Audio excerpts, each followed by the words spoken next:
Hello guys, I hope you all are doing good. I am Vaishali Khan, Assistant Professor Electronics and Communication Engineering Department at KIIT Group of Institutions. So today in this session, we are going to talk about the folded dipole antenna, its practical aspects, its simulation in the Tarang software, and after that we are going to talk about its theory part and we are going to see how the practical aspects is justified with the theory part.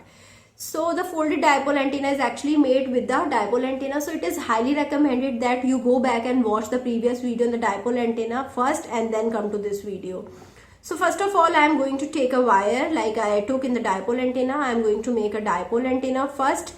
So I am going to give the port excitation, okay, at the center. So now I am changing the port values to 000.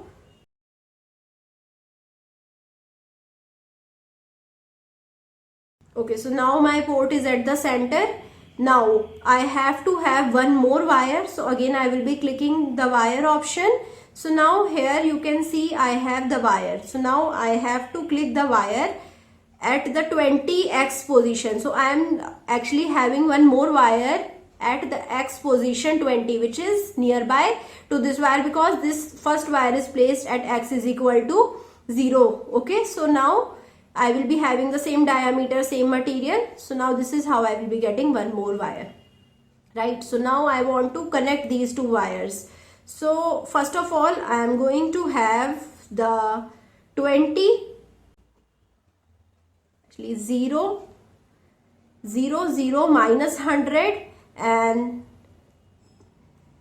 minus 20, 0, minus 100, 0, 0, minus 100. So this is how we will be having a wire from 0 to minus 20, 0 to 20 at minus 100 location. Okay, so you can see we have a wire at 0 to 20 at minus 100 location. Similarly, I want a wire from 0 to 20 at 100 location.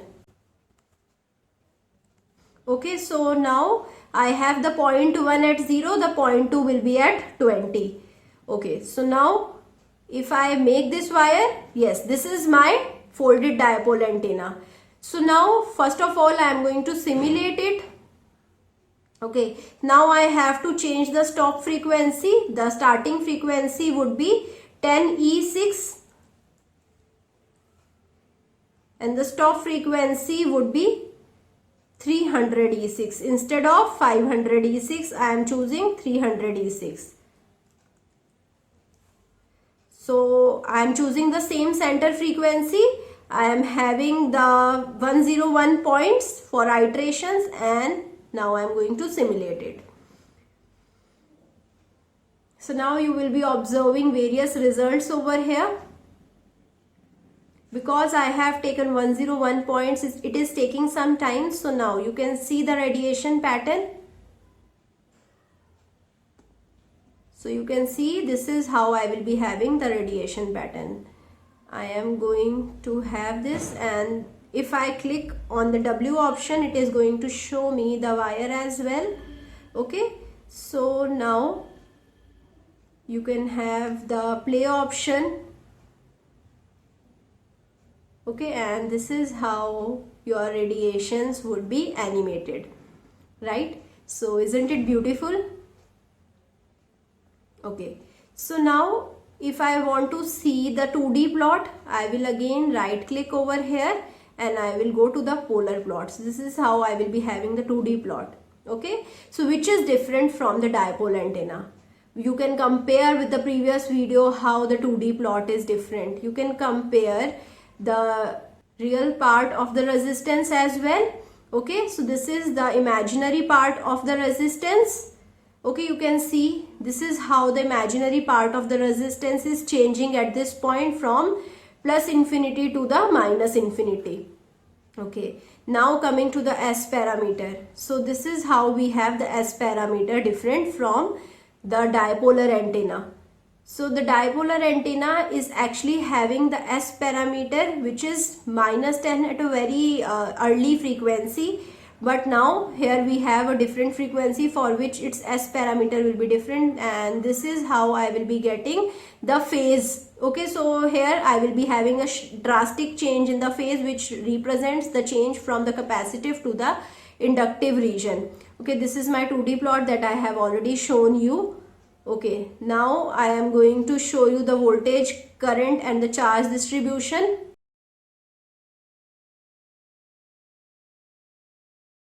Okay, so this is my voltage distribution.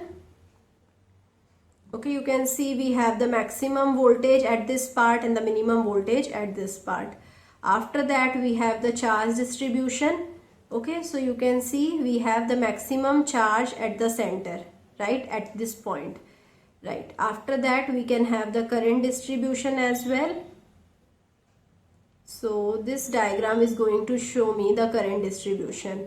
So you can see at the center we will be having the maximum current. Again I can plot the near field region. So from here you can choose any area. I am choosing from minus 100 to 100 with the maximum iteration of 21. You can choose anything. So here I am choosing mine again from minus 100 to 100 with the maximum iteration 21. Okay, so now I will be having the near field region. Okay, so you can again have the play option with it. So this is how you can play the animations. So you can have this kind of radiation patterns associated with it. Now you can see the flux lines as well. So these are the flux lines that we have with the folded dipole antenna. So now coming to the theory part. So we have already designed a folded dipole antenna which is operating at the frequency 75 megahertz. So we have chosen the width to be 20 centimeter and the diameter of the wire was 1 centimeter. The frequency is sweep. Actually I took it from 10 to 300 megahertz. You can take it from 10 to 200 megahertz as well. This is how our radiation pattern and the other features would be looking like for the folded dipole antenna. So what is folded dipole antenna? As we have already seen the simulation, it is a dipole antenna with the ends folded back around and connected to each other, forming a loop. So this is how we will be having a loop. Actually it is the array of two dipole antenna, and whenever we have the array we have increased gain, we have increased directivity. So these are all the benefits or the advantages associated with the folded dipole antenna. The width, this is the width. The width D is much smaller than the length L. This is the length L. Okay, so this is the condition associated with the designing of the folded dipole antenna. So you can imagine that we have two parallel short circuited transmission line. We have short circuited them at this location. So we have two parallel short circuited transmission line of length L by 2 which are separated by some small distance D. Okay, so the impedance will be function of the impedance of the transmission line of the length L by 2. So when I have two antennas in the array, so when we have two wires here in the array, so the impedance that we have to choose for matching is N square Z. So for the port I have to choose the impedance to be 2 square into 50. Okay, so now I have to change the port as well. Okay, so I will again show you the results when I change the impedance at the port, that is 200. So N square is 4 and when it is multiplied with 50, I will be getting 200 characteristic impedance. So it becomes a folded dipole antenna and there will be a better gain and the better directivity associated with the antenna. Okay, so because the folded dipole is folded back on itself, the current can reinforce each other instead of cancelling each other out. So we will be having good current as well. We have already seen the current distribution also. So now this is the impedance of the dipole antenna. This is the equation. We have already seen the impedance plot. So for the length L by 2, the impedance will be represented by, where ZT is the impedance of the transmission line, ZD is the impedance of the dipole antenna. So ZT is JZ0 tan beta L upon 2. Okay, so the input impedance would be 4ZT ZD upon ZT plus 2ZD. So I hope you understood the folded dipole antenna in the great details. So now coming to the characteristic impedance once again.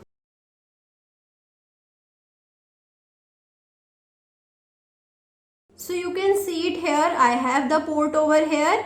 Now I will be choosing the characteristic impedance to be 200. I will be clicking OK. Again I am going to simulate it. Okay, so after simulating it, we are going to see the radiations once again. Okay, so let's see the radiations.